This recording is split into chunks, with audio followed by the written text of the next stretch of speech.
সংস্কারের এই মৌলিক বিষয়গুলা সম্পন্ন হওয়ার সাথে সাথেই নির্বাচন অনুষ্ঠানের পদক্ষেপ আপনাদেরকে নিতে হবে।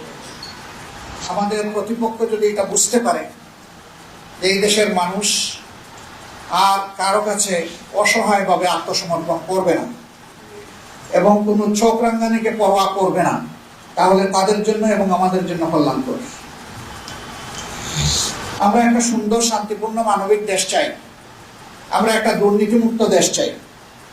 আমরা একটা জাস্ট সোসাইটি চাই, সুবিচারপূর্ণ একটা সোসাইটি চাই।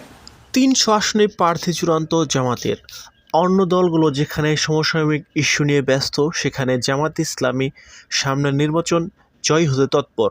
কোনো দল যেখানে নির্বাচন নিয়ে এখনও ভাবনার মধ্যে সময় পার করছে, সেখানে এই দলটি অনেকটা এগিয়ে গিয়েছে কাজকর্ম নিয়ে। কারো উপর ভর করে নয়, একা নির্বাচন করতে 300 আসনে প্রার্থী চূড়ান্ত করেছে দলটি। এবং আমরা আমাদের যুবকদেরকে এদেশের উন্নয়নের কারিগর হিসেবে আমরা প্রতিষ্ঠিত করতে চাই। সমাজ পরিচালনার দায়িত্ব আমরা ক্রমান্বয়ে তাদের হাতে তুলে দিতে চাই।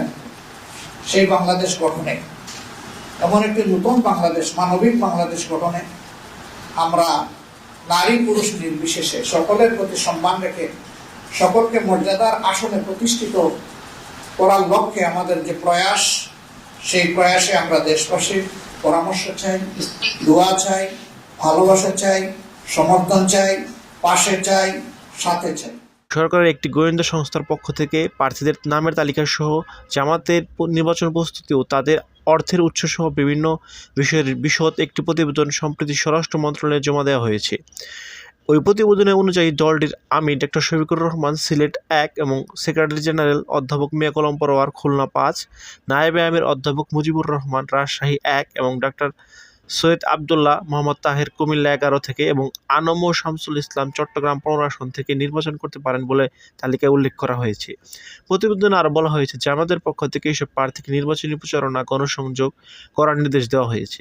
এর মধ্যে নিজ এলাকায় নির্বাচনী প্রচারণা শুরু করে দিয়েছেন প্রার্থীরা। জামায়াত প্রার্থীদের বায়োডাটা, জীবন বৃত্তান্ত সংগ্রহ করার পাশাপাশি তাদের আয়ের উৎস খুঁজে বের করার আইন শৃঙ্খলা রক্ষাকারী বাহিনীকে নির্দেশ প্রদান করা হয়েছে। এছাড়া নির্বাচনে দলটি ডার্মি প্রার্থী দিলে তাদের বিষয়ে খোঁজ খবর নিতে বলা হয়েছে ওই গোয়েন্দা সংস্থার প্রতিবেদনে। তবে বিষয়টি নিয়ে স্বরাষ্ট্র মন্ত্রণালয়ের দায়িত্বশীল কোনো কর্মকর্তা কথা বলতে রাজি হননি। তবে প্রতিবেদনটির নথি নম্বর উল্লেখ করে জানতে চাওয়া হলে তারা জানান এটি একটি সরকারি সংস্থার প্রতিবেদন। এ প্রসঙ্গে জানতে চাইলে জামায়াতের সেক্রেটারি জেনারেল মিয়া গোলাম পরোয়ার কালের কণ্ঠকে বলেন, বিষয়টি তার জানা নেই। আমাদের প্রার্থীর বাছাই কাজ চলছে। বাছাই শেষ হলে দেশবাসীকে আনুষ্ঠানিকভাবে জানানো হবে। তবে নাম প্রকাশ না করার শর্তে তালিকায় থাকা একাধিক জামায়াত প্রার্থী কালের কণ্ঠকে বলেছেন, কেন্দ্র থেকে তাদের নির্বাচনী প্রচারণা গণসংযোগ করতে নির্দেশ দেওয়া হয়েছে। তারা ইতিমধ্যে দিন-রাত সাংগঠনিক সফর, ওয়াজ মাহফিল সহ নানা ধরনের নির্বাচনী কার্যক্রম পরিচালনা করছেন। সরকারের পক্ষ থেকে নির্বাচনের রোডম্যাপ জানানো হলে তাদের দলের পক্ষ থেকে আনুষ্ঠানিকভাবে ঘোষণা আসবে। এছাড়া সামাজিক যোগাযোগ মাধ্যমে ওইসব প্রার্থীর এলাকাবাসীর প্রতি শুভেচ্ছা জানিয়ে মানা স্টিকার, শুভেচ্ছা কার্ড দেখা গেছে। গত 20 নভেম্বর ওই প্রতিবেদনে 300 আসনের জামায়াত প্রার্থীর কথা বলা হলেও বাস্তবে তালিকায় রয়েছে 283 জনের নাম। প্রার্থীর নামের কিছু সংখ্যক অসঙ্গতি ও ভুল রয়েছে গোয়েন্দা সংস্থার প্রতিবেদনে। তো এতে বলা হয়, 2013 সালের 1 আগস্ট জামায়াতের নিবন্ধন বাতিল হওয়ার পর তারা নিজস্ব প্রতীক নিয়ে ভোটে অংশগ্রহণ পারেনি। দলটি 2014 সালের নির্বাচন বর্জন করেছিল। 18 সালের নির্বাচনে বিএনপির সঙ্গে প্রতীক নিয়ে ধানের শীষ নিয়ে ভোট করেছে দলটি।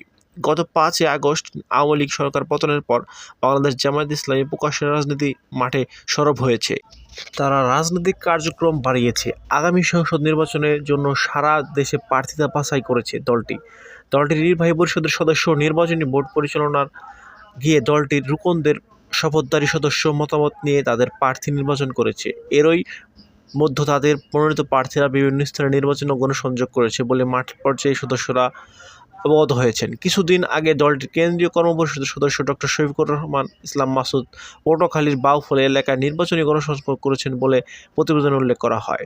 প্রতিবেদনে দলটির শীর্ষ নেতার সম্ভাব্য প্রার্থী হিসেবে নাম উল্লেখ করে বলা হয়, সহকারী secretary general Hamidur Rahman Azad Cox's Bazar 2, advocate Ehsanul Mahmud Zubair Moulvibazar 2, প্রচার বিভাগে সেক্রেটারি মতিউর রহমান আকন্দ ময়মনসিংহ 5, নির্বাহী পরিষদের সদস্য নির্বাচনী ভোট পরিচালনা সভাপতি অধ্যক্ষ ইজ্জত উল্লাহ সাতক্ষীরা 1, ঢাকা মহানগর দক্ষিণের আমির নুরুল ইসলাম বুলবুল চাঁপাইগঞ্জ 3, ঢাকা উত্তরের আমির সেলিম উদ্দিন ঢাকা 15 আসনের নির্বাচন করবে। এছাড়া জামায়াত নেতা মতিউর রহমান, নিজামীর পুত্র ব্যারিস্টার নাজির মোমেন, মাওলানা দেলোয়ার হোসেন, সাঈদীর পুত্র শামীম সাঈদী, প্রখ্যাত মুফাসসিরে কোরআন আল্লামা কামাল উদ্দিন জাফরি, অধ্যাপক তাসনিম আলম, জামায়াত নেতা ডক্টর শফিকুল ইসলাম মাসুদ ও ডাক্তার ফখরুদ্দীন মানিকসহ আরও অনেকেই নির্বাচন করতে পারেন বলে উল্লেখ করা হয়েছে।